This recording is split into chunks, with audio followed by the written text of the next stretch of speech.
Meron tayo uling 2024 na Hyundai Stargazer GL.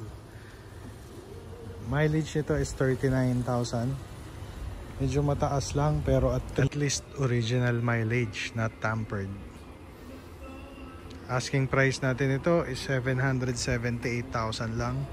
Pwede nyo i-cash, pwede nyo i-financing, pwede nyo i-car loan, pwede rin trade-in.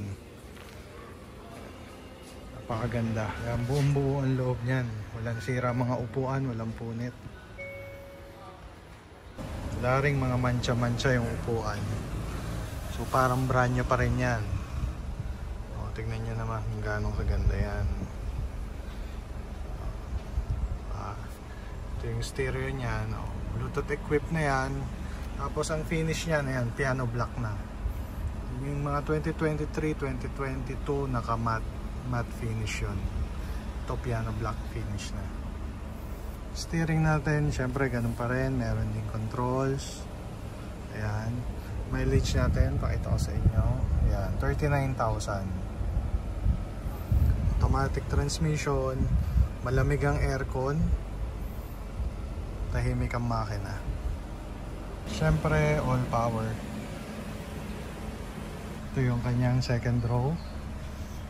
Malinis na malinis. Wala ring mga sira. Pati ceiling nito napakalinis.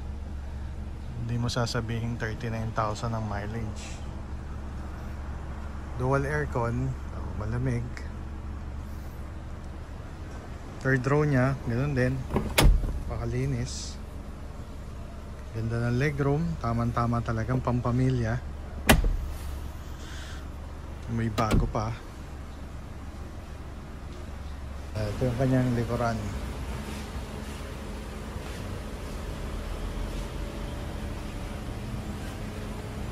Pakita ko yung cargo space.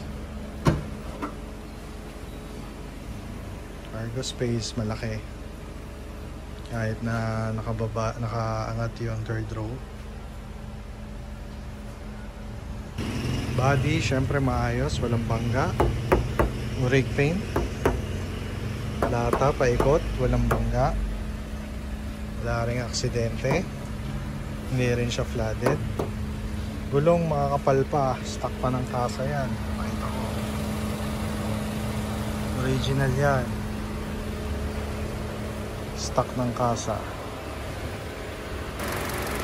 Makina is 1.5 liter.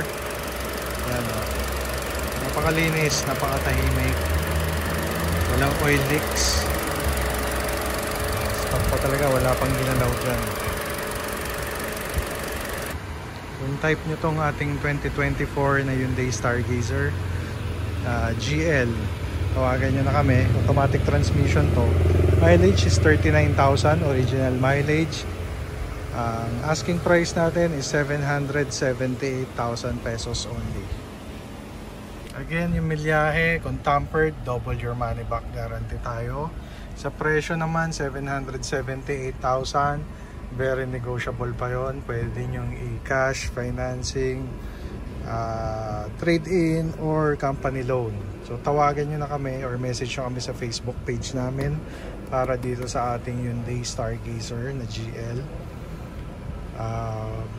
Maraming bumibili nito. So baka maunahan pa kayo. Napakaganda kasi ng review nitong sasakyan na to and maganda yung performance. Alright, this is Carboy out.